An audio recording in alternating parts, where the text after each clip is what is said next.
Voilà, chers internautes, Sali, Escanio Sobokolanda, émission Rendez-vous avec Stella Ngoi Mapendo. Mapendo TV na cadre contrôle à Tambola qui lisusu. Ko contrôler ko luka moimbo kamoko yazali bongo futur honorable. Motoma yele na ba initiative ya bien, ba idée ya bien, ba sagesse belé. To Mapendo alandaki na ba etando ike lisusu misusu na milobelaki na lobite. Na pusa na pene na yoka eto meka mokie ko solola. Na ko solola na lelo Mapendo abelemaki bongo ti epai ya Junior Loboko. Junior Loboko, c'est un jeune qui a de belles idées, de belles initiatives. Avec lui, donc développer mukie na plateau na biso ya Mapendo TV Control na mukolo ya lelo. Donc salut, je vous aime bien.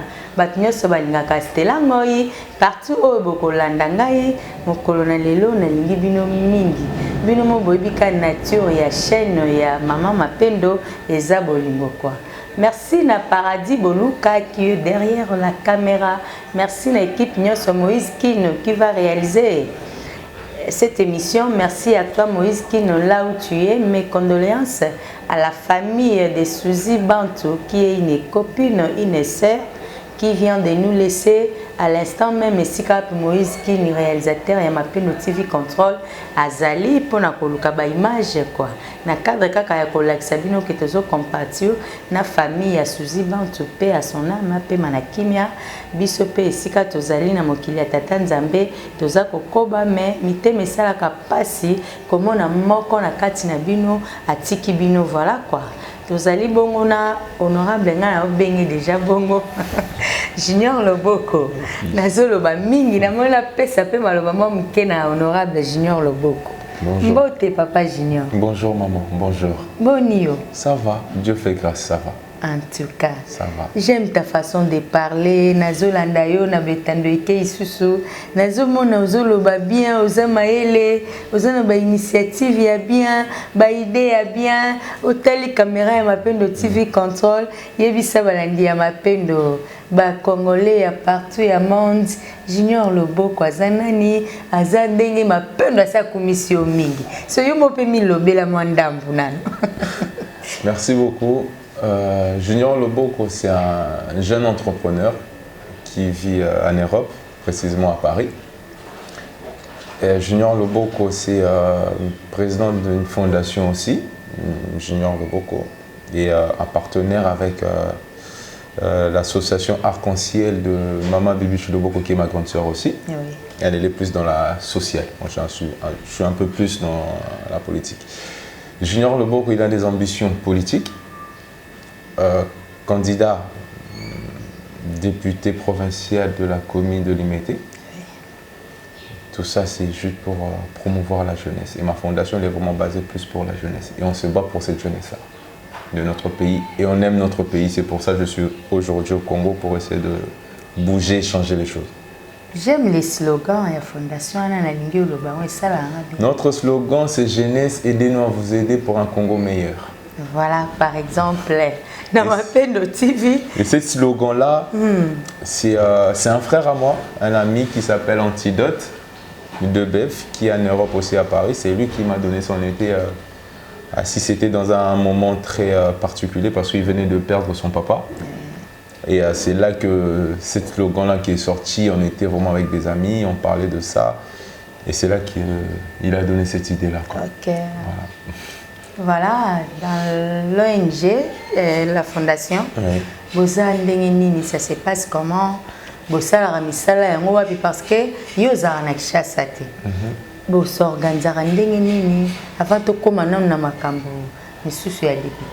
La fondation, ça a été créé en 2020, la période de confinement. Parce que moi, je suis de Kingabo. Je suis de Nafrique de Kingabo. Je suis né là-bas, mais pas grandi là-bas. C'est moi, jeunesse, mais j'ai passé plus ma vie en Europe qu'ici au Congo. Dans Vandaki, parce qu'on c'était confinement, j'ai appelé Nabengaka Kin.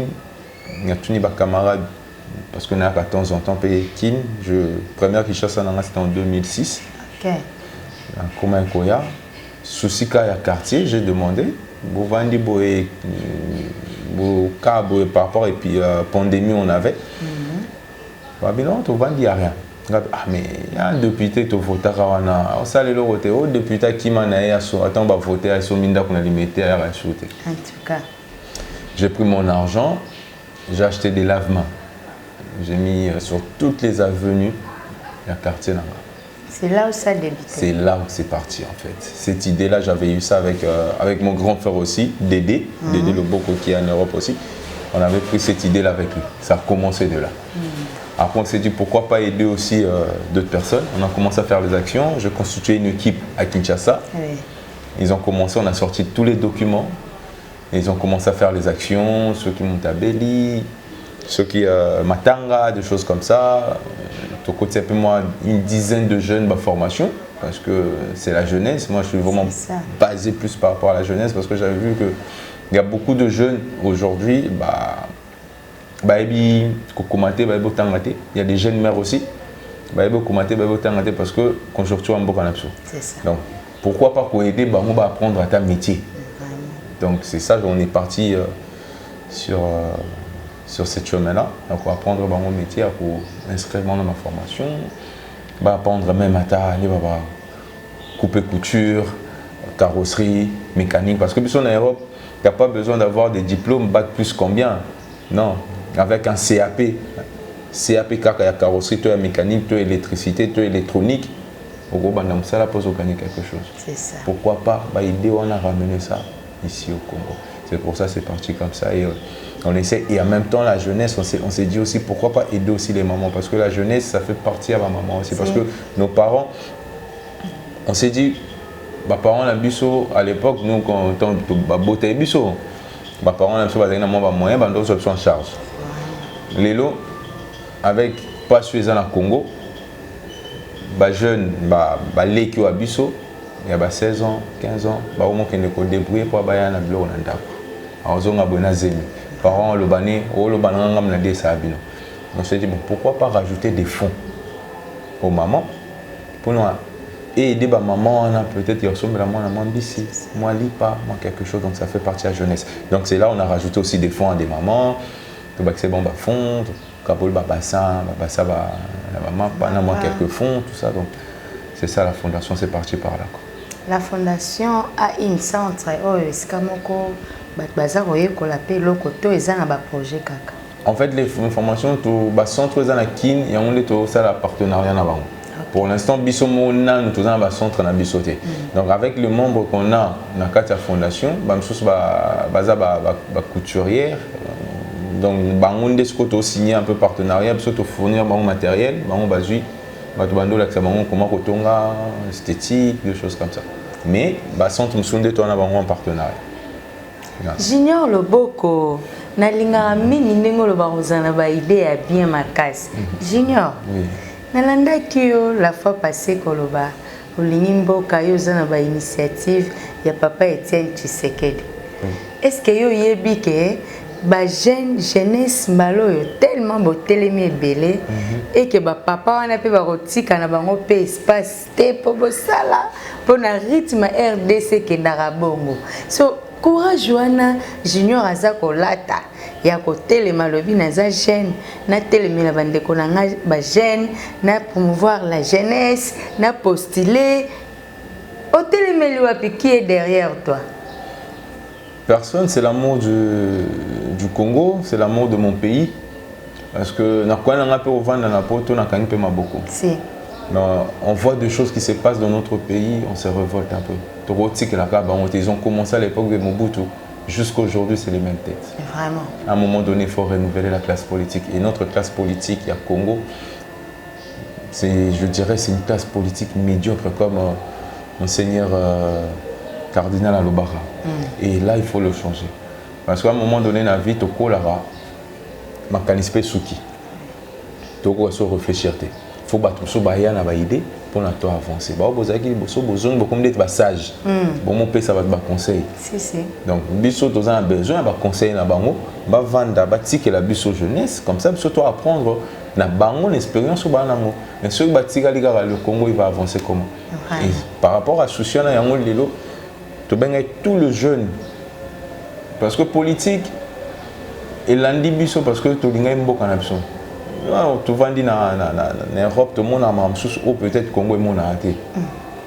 Tout le monde a un Est à Congo, tout le monde a les choses, comment ça évolue pas. Au lingo, l'ingate rattrapé. En tout cas. C'est amour du pays. Et c'est là que moi, j'avais décidé, avec d'autres amis aussi, ils ont décidé, on a dit, bon, on va venir. Même si aujourd'hui, moi, Junior, n'a juité, mais juste la façon de passer dans ton émission, c'est-à-dire on a contribué à quelque chose. C'est ça. C'est au lobby, dans le lobby. Vraiment. Donc on est obligé de venir poser un petit pierre, même si ce n'est pas nous, bah, quand ils vont venir, bon, écoute, tu as déjà tout ça, le moment fondation, parce que Congo fait bon, Congo il ne faut pas étirer la beauté. C'est à cause de l'amour de mon pays que je suis là aujourd'hui. Chef de l'État Félix Antoine Tshisekedi a kolanda biso balandaka biso Maman Denise Nyankero bakonzi nyonso ya mboka oyo batalaka biso na internet partout na ba chaîne nyonso toko émettre Junior Loboko ba papa yango pe kotala bango pene ya mokonzi ya mboka c'est comme si bazo conseiller malamu te. Alors jeunesse cette fois-ci na monaki ba honorable nyonso ba futur député nyonso boza bana mikiye boza penza ba jeune eza ko sepelisa biso est-ce que ba papa wana oyo baboya na bango ko kende ba otikela bino couloir. Mais cette fois-ci ils sont obligés de partir. Retraite les alartes. Bon, on continue Tiwapi. Le président Félix Antoine, je salue là où il est avec sa femme, son excellence, a Sengaï jeunesse. Il a dit qu'il a besoin de travailler avec la jeunesse. Et appelle Naé et Yokani le Obiso Totoye. Pour apporter un plus.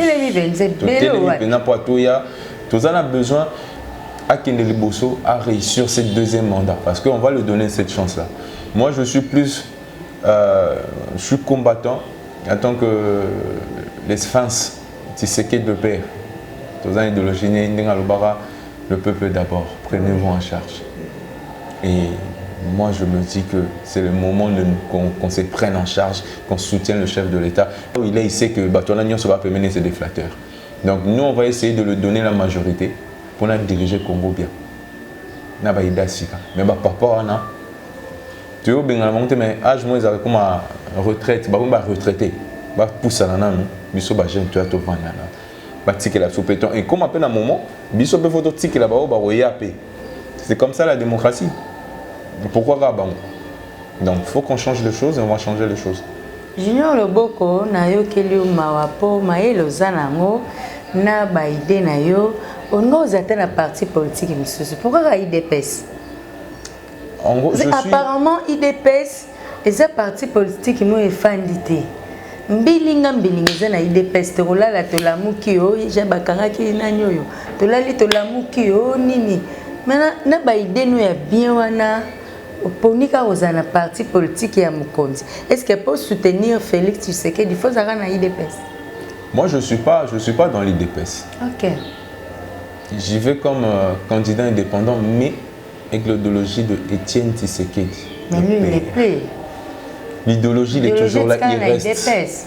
Maintenant, l'IDPS aujourd'hui, ce n'est pas pour critiquer l'IDPS, mais moi, je dirais plus, photozone à l'idéologie à papa. Parce que je pense que ils ont un peu perdu en fait l'idéologie de Sphinx. Parce que lui, il a toujours resté cohérent dans ma ramena. Il a préféré Azané n'a pas million, mais il a regardé d'abord le Congo. Oui.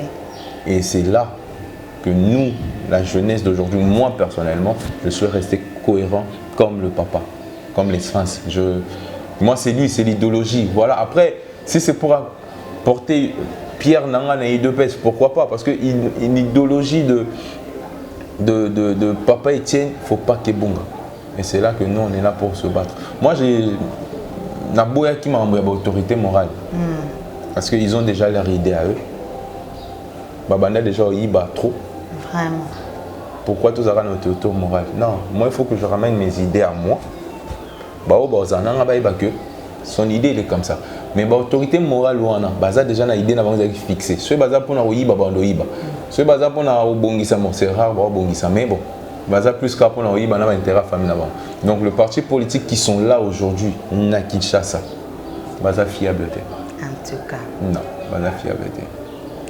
Deux ans na co-propagande, on peut dire ça comme ça. Na monyo télémisi milulu bandi, ça no balandi ma peine de TV. Ça se passe comment? Bon, on a demandé aux gens, on est parti s'enrôler. Déjà, c'est quelque chose, il fallait qu'on le fasse. C'est un devoir patriotique. On a qu'on s'enrôler parce qu'il faut que ça. On conduit au Tolingi. En tout cas. Ça va débuter au Tolingi. Ça va ministre, va gouverneur au Tolingi. Donc, on a 5 IP. Bon, je pense que na Kinshasa et c'est Sili. Mais bato belé non va s'enrôler.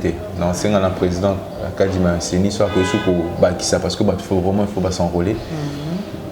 Tobimisa Tolingi. Donc, deux fois, là, tu bandit campagne, il y a un moment où on a bandité.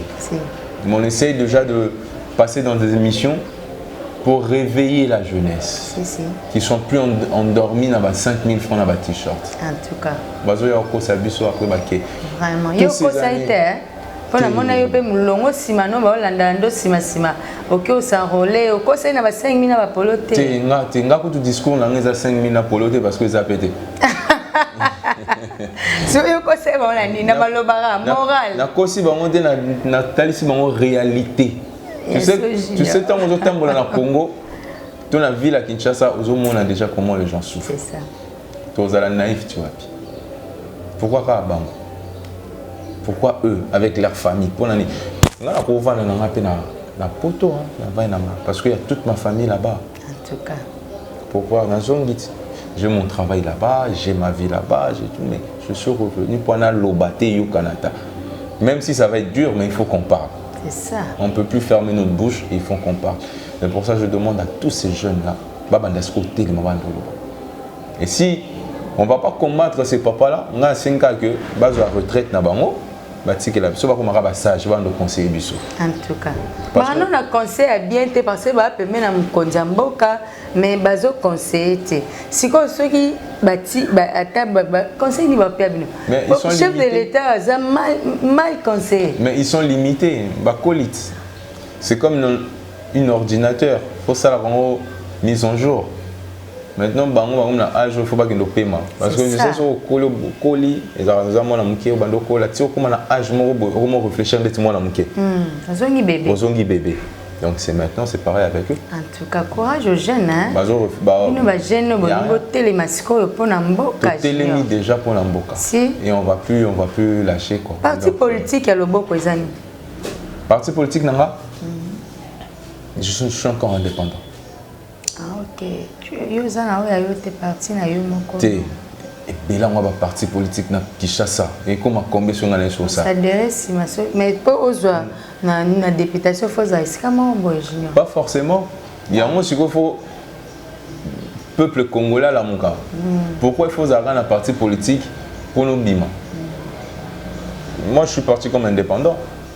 Après on va voter maintenant on va voter. Population. Bah oui, bandeni junior biso lingara kina to lingara wa muta PPRD wa muta IDPS yo sikoyo PPRD ils ont fait quoi pour nous? En tout cas bah c'est une PPRD ils ont fait quoi au Congo? Tout va pendant 18 ans ils ont fait quoi? Mais bah voter en ming bah élire bango trop bazaki belé na ba députation. Est-ce que ils ont voté za nomination? Franchement il faut se poser la question. Là. Parce que voter, c'est autre chose. Mais qu'on nommer mon toupé à autre chose. Tout le monde en haut. On a vu que voilà, le président Abimi, mais Parlement Mobim, Baba siège, nous se peut perdre. Est-ce qu'ils ont voté toutes les nominations? En tout cas. Donc maintenant, 2023, je pense que c'est des votes. Et Congolais a commis conscient. Alors, vous avez sous comment je peux dire? Vous avez sous naïveté. Naïveté, non, babimi tout le monde on a 2023 quand babimi en 2023 comme ça ça va campagne enrôlement là va vendre canne.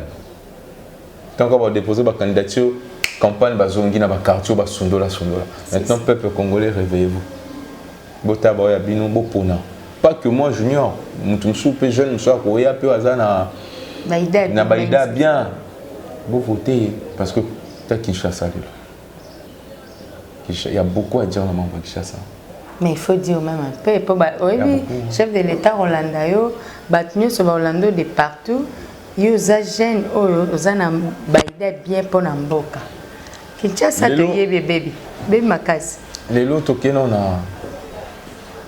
Quand je me dis jeunesse, toke na prison Makala par exemple. Comme la prison Makala, il n'y a que des jeunes qui sont dans la prison Makala. Les jeunes qui sont dans la prison Makala, la prison Makala est un centre de rééducation.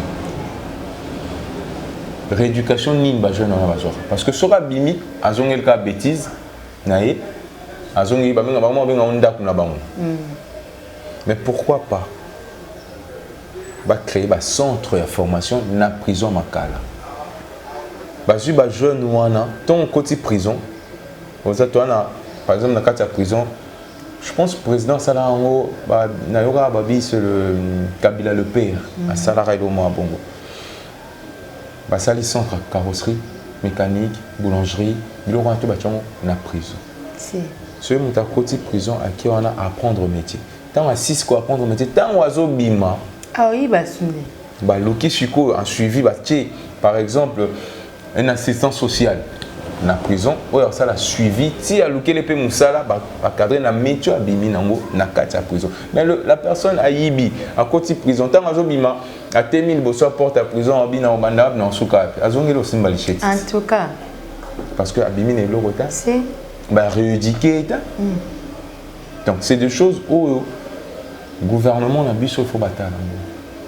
Tabanzela, je ne sais pas si le gouvernement avait la Kinshasa. S'ils font quoi, je ne sais pas. C'est bien beau de casser. Quand vous avez maman na nyonso, parce que 2023, pour voter depuis tout ce temps, pourquoi vous ça l'a raté? Et tant que vous avez débrouillé na balabala, c'est-à-dire qu'ils ont créé encore un problème encore. Pourquoi pas tant beaucoup qui bolongo malamoko? Bato pe bozo buka on a ba maman on a. Est-ce que pesi bango nini to bo placer bango sous wapi? Parce que ndé bazo bimana c'est pour balier sabana. Bino bo buki bango, c'est ko bo che bango wapi? Mal organisation, bazo s'organiser bien té. En tout cas, message on a katoté honorable, message fait comme la ba konjamboko yo, le maire à ville bango ba yana ba biso ba Gentiningo bila ba Gérard Gekoko nga c'est que j'avais pensé na mo lora na rejoindre idée honorable tant bozo buka wana vous devez quand même s'organiser ya bateau bo comme ça va chômeur ba kende wa parce que beaucoup plus de raison batonga ki kola terrasse batonga na cadre wa ko bom sa ville avec ça honorable est-ce que Zandu elle a vu la chasse c'était oui maman boni ba bima na Zandu na papa boni ba maman Zandu parce que Zandu bokanga et tonga ma lisusu te comment donc ba messe za sute ba bima na ba les comme encombré botel absolument makambo na bino ba banda okende bino pe bwakando za boza ba ida bien tango koma ka wana za rwa na nzungu wana bokota wana ba yebisa yo te junior loboko ba ido nyeso za nza mabe zwa oyo parce que je pense qu'il y a un système. Et moi, j'avais suivi le Gilles Nguete, Jeff. Félicitations à lui parce qu'il est en train de faire son travail. Oui. On le voit aussi. Alors, qui Congo par rapport à la politicien, notre classe politique. Tous ces gens-là, ils sont en train de faire la politique aujourd'hui, autour du président de la République. On est sur le Congo. En tout cas. Le Congo. Sur le Congo, dans ce Congo, il n'a qu'à changer. La ville PK Kinshasa, il n'a qu'à changer. Il y a un temps en côte à Zandu. Il y a un travaux qui ont raté. En 2023, le gouverneur a vu la Kinshasa ici en décembre 2023. Je pense que voilà. Donc tout ça encore pour faire dormir le peuple. Même pourquoi Babouka a inventé? Parce que bateau peut batonga qui wana. Parce que autorisation peut à l'État. C'est pas pour il sait que bateau n'a pas permis c'est des flatteurs. Donc nous on va essayer de lui donner la majorité pour nous diriger Congo bien. Na ba ida sika. Mais ba papa wana. Tu veux bien monter mais âge moins avec comme retraite, ba retraité. Ba poussa nana nous. Biso ba jeune tu as to vanda na. Ba ticket la sous péton et comme à peine un moment, biso peut photo ticket là ba royape. C'est comme ça la démocratie. Pourquoi Gabon? Donc il faut qu'on change les choses et on va changer les choses. Junior Loboko, na yo keli mawapo, maelo zanango, na baide na yo, On ose atteindre la parti politique, monsieur. Pourquoi IDPS? En gros, apparemment, IDPS, et ce parti politique qui m'a effandité. Mbilinga mbilinga na IDPS te rolala to lamuki yo jabakanga ki nanyo yo to lali to lamuki yo nini mana na ba idée no ya bien wana oponika ozana parti politique ya Mukonzi. Est-ce que pour soutenir Félix Tshisekedi il faut ça na IDPS? Moi je suis pas dans l'IDPS. OK. J'y vais comme candidat indépendant mais avec l'idéologie de Étienne Tshisekedi. Mais lui il est plus. L'idéologie est toujours là, il reste. Maintenant, l'IDPS aujourd'hui, c'est pas pour critiquer l'IDPS, mais moi je dirais plus, photozone à l'idéologie à papa. Parce que je pense qu'ils ont un peu perdu en fait l'idéologie de Sphinx.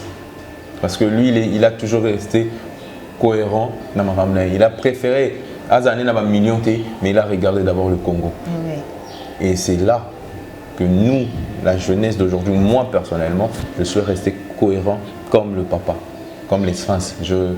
Moi, c'est lui, c'est l'idéologie. Voilà. Après, si c'est pour porter Pierre Nanga et IDPS, pourquoi pas? Parce qu'une idéologie de papa Etienne, il ne faut pas qu'il y ait bonga. Et c'est là que nous, on est là pour se battre. Moi, j'ai Naboya qui m'a envoyé l'autorité morale. Parce qu'ils ont déjà leur idée à eux. Babanda déjà il bat trop. Vraiment. Pourquoi tous avoir notre autorité morale? Non, moi il faut que je ramène mes idées à moi. Son idée il est comme ça. Mais l'autorité morale baza déjà na idée na bango fixée. Ce baza pour na oyiba bando yiba. Ce baza pour na obongisa mon c'est rare obongisa mais bon. Baza plus qu'à pour na oyiba na intérêt famille là-bas. Donc le parti politique qui sont là aujourd'hui na Kinshasa. Baza fiabilité. En tout cas. Non, baza fiabilité. Deux ans à co-propagande, on peut dire ça comme ça. Na monio télémissi milulu et bandi, ça nous balandi à ma peine de TV. Ça se passe comment? Bon, on a demandé aux gens, on est parti s'enrôler. Déjà, c'est quelque chose, il fallait qu'on le fasse. C'est un devoir patriotique. On a qu'on s'enrôler parce qu'il faut que ça. On conduit au Tolingi. En tout cas. Ça va débuter au Tolingi. Ça va ministre, va gouverneur au Tolingi. Donc, on a 5 IP. Bon, je pense que na Kinshasa et c'est Sili. Mais Bato Belé, on va s'enrôler. Dans 5 ans, le président, Kadima, c'est ni soit que sous ça parce que il faut s'enrôler. Tobimisa Tolingi. Donc, deux fois, là, tu bandit, campagne, on a bandité. On essaie déjà de passer dans des émissions pour réveiller la jeunesse. Qui ne sont plus endormis dans 5000 francs dans le t-shirt. En tout cas. Vraiment. Il y a ça été. Pour la monnaie, il y a un simano, il sima. Ok, on s'enrôle. Au conseil, il y a 5000 à poloter. Tu as un discours, il y a 5000 à poloter parce que ça a pété. Si vous conseil, il y a un moral. Il y a une réalité.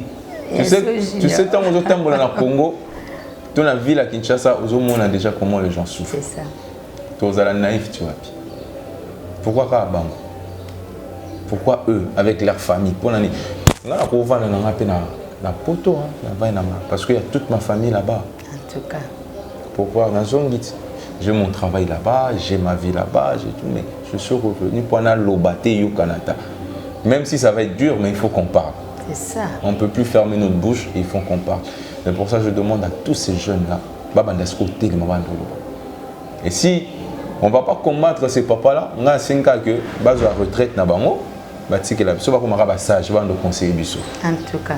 On a conseil à bien te passer par permet na mkonjamboka mais bazo conseil te.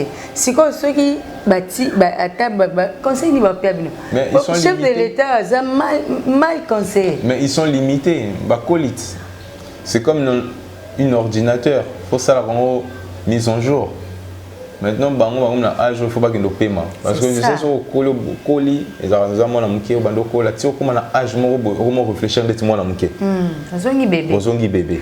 Donc c'est maintenant, c'est pareil avec eux. En tout cas, courage aux jeunes. Nous jeunes, nous déjà pour l'amboka.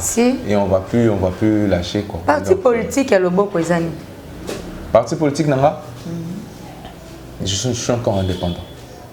Ah ok. Tu es parti na yo moko.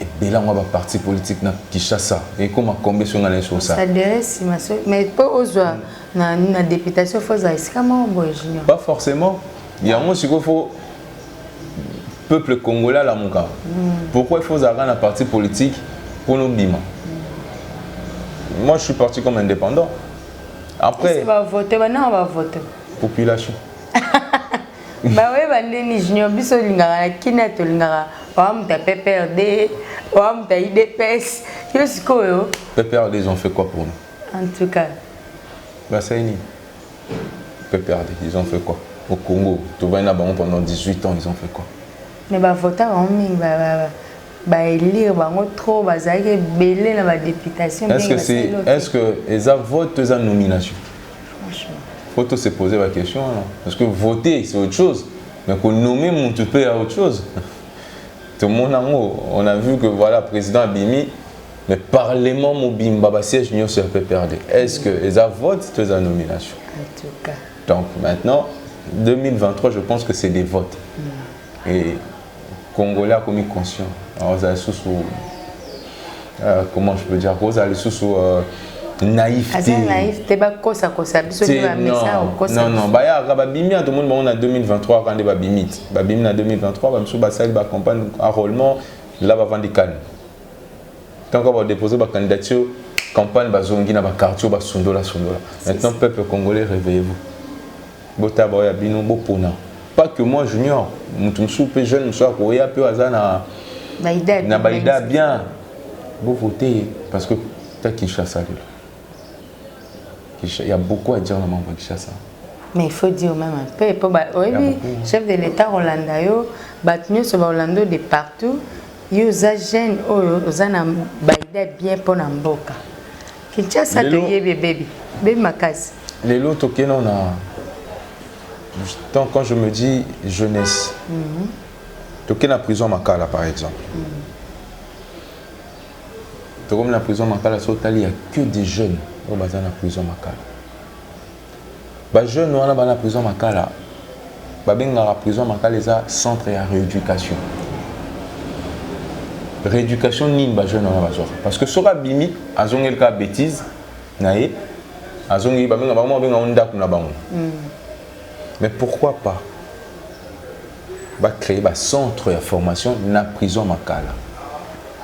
Les jeunes qui sont côté prison, par exemple, dans la prison, je pense que le président Salango, c'est le Kabila le père, à Salaraï au Bongo. Ça les centres carrosserie, mécanique, boulangerie, il y aura tout dans la prison. Ceux qui sont côté prison, à qui on a à apprendre le métier.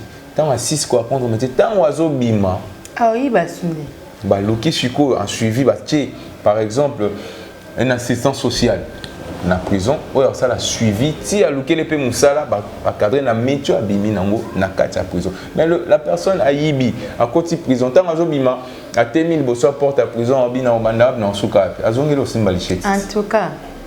Parce que à Bimi n'est pas retard. C'est. Rééduquer. Donc c'est des choses où le gouvernement n'a pas faut bataille. Tabanzela, je ne sais pas si le gouvernement avait la Kinshasa. S'ils font quoi, je ne sais pas. C'est bien beau de casser. Quand vous avez beaucoup de maman, parce que 2023, vous va voter depuis tout ce temps. Pourquoi vous ça raté? Et tant que vous avez débrouillé c'est-à-dire qu'ils ont créé encore un problème encore. Pourquoi pas tant beaucoup qui bolongo malamako? Bato pe bozo buka on a ba maman on a. Est-ce que pesi bango nini to bo placer bango sous wapi? Parce que ndé bazo bimana c'est pour balier sabana.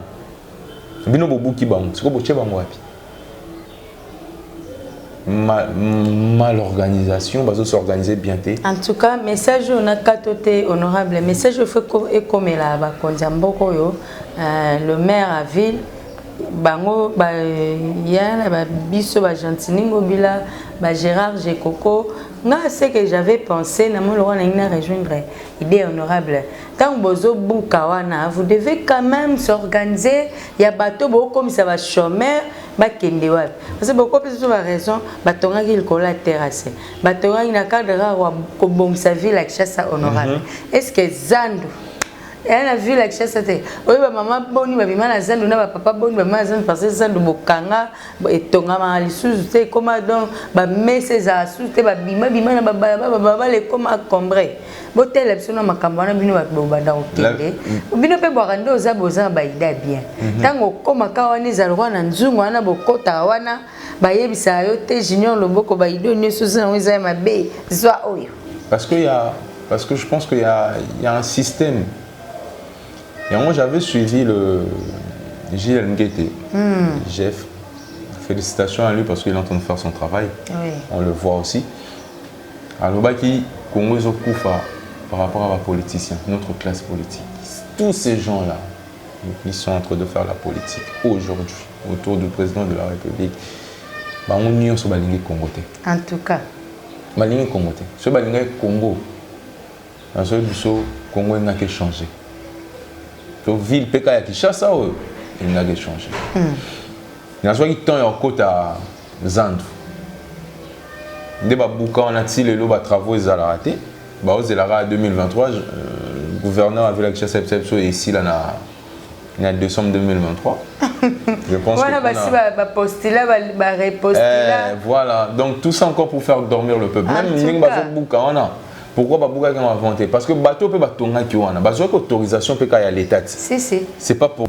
C'est regrettable vraiment. Vous avez passé mamboé les galamboka na biso ya edi tozo compatir na passe na yo ba sportif nyonso bazali nazo ki occasion ya okendo sala reportage mona matete na mona ki si bolita linga bunda maître 6 bazatala na penza baza muto wa si bolit o meme na mamba bon ndenga bete ya bino batu pas comme idée ya boza nango bozo imaginer batu wana tozela sko ba kufa après bobando cha bomba médaille pourquoi pas couper ça bon si tant bazan on a bon moi peut pas tika bana bon peut bien vraiment il faut baler la ka ba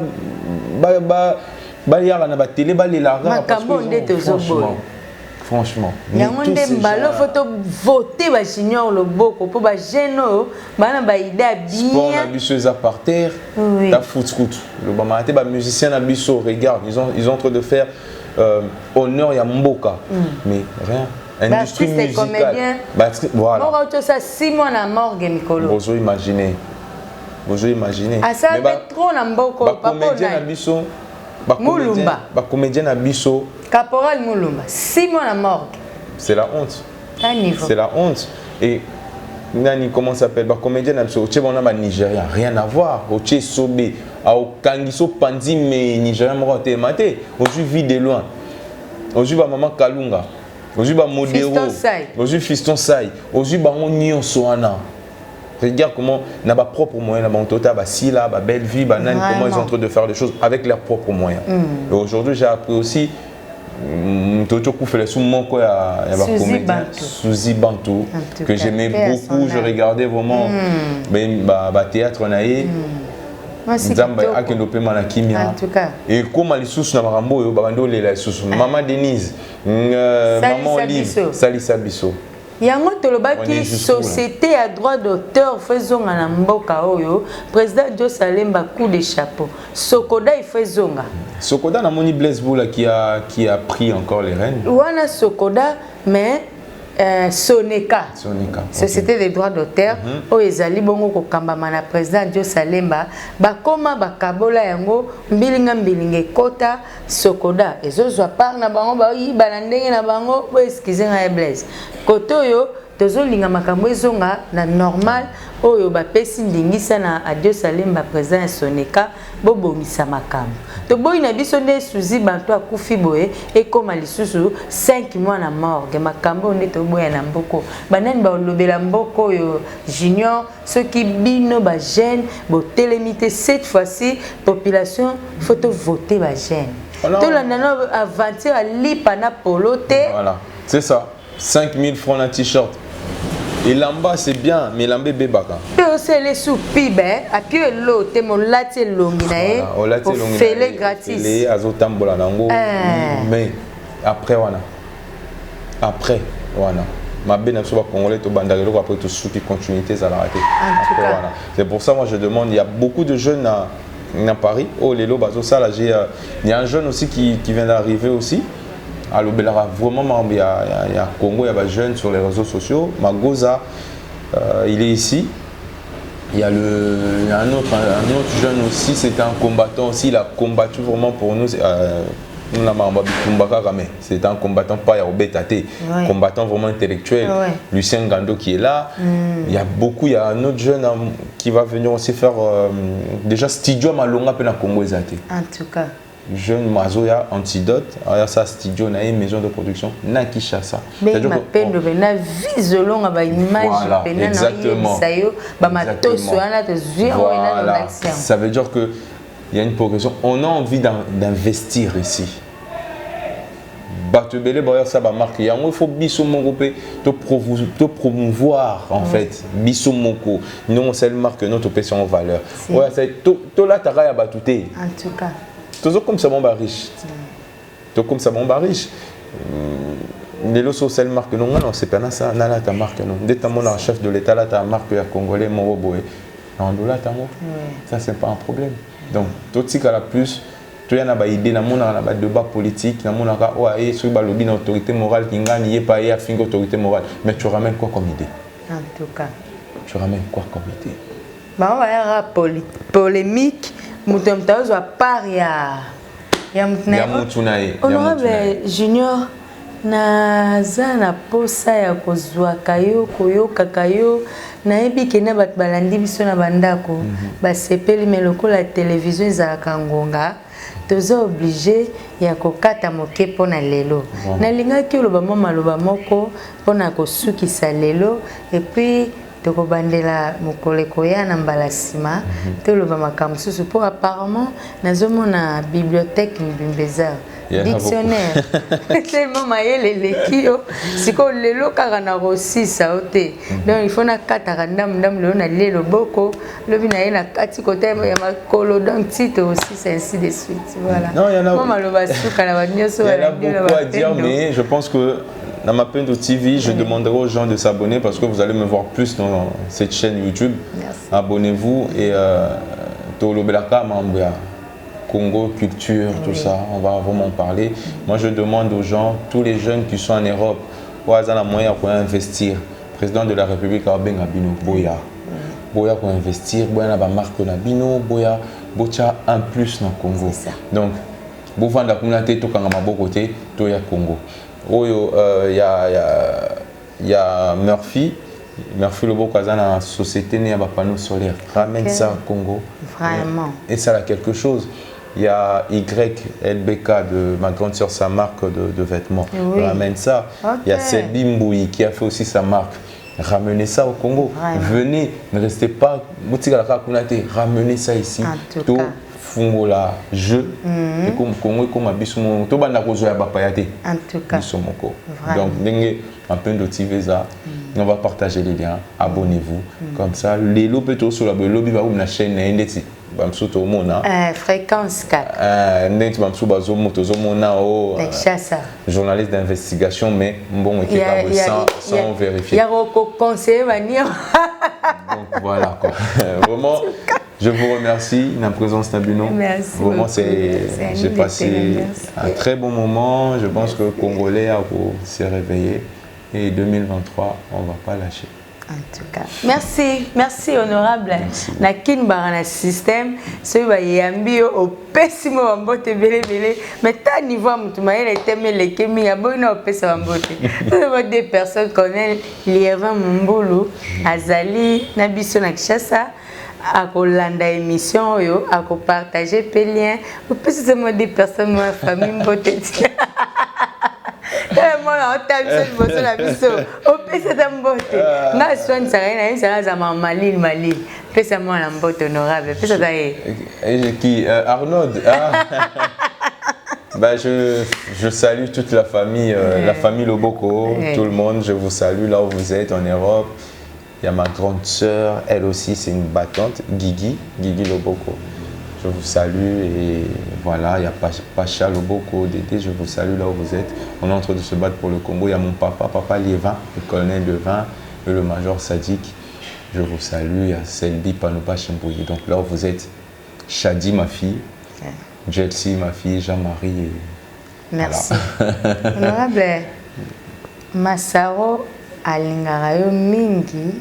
Okay. Asatali on a te vibe ke na iko yambo ebsenga soki moni honorable loba na ya pesa bureau ya mapendo moko mbote ye comme na ye Jonathan Kinyembo. Jonathan Kinyembo, je te salue là où tu es. Autrement dit Massaro. Massaro, je te salue là où tu es. Wana te ye sobrika ka pona Jonathan kara Kinyembo Daniel. D'accord. Jonathan Kinyembo Massaro. Voilà, bureau ya mapendo TV, un clin d'œil spécial à toi Massaro, lobi mapendo opesombo tete. Donc tout à l'heure que nous se retrouver dans la siège. Merci à nous sur mapendo TV contrôle. Ezalaki bongo abino Stella ngoi na sepelaka mingi tant bozo aimer. Bozo partager, surtout abonnez-vous massivement dans Mapendo TV Control. Ba makamba bien bobomo na oka na Mapendo. Pour Mapendo benda kita na source. Bino mo boye bina lukela bino bina ba information. Merci na Paradis Boluka o azalaki na sima ya caméra. Merci na Moïse Kin Grand Réal. Hervé Bossitampel malgré ça mais Mapendo a bossani oté.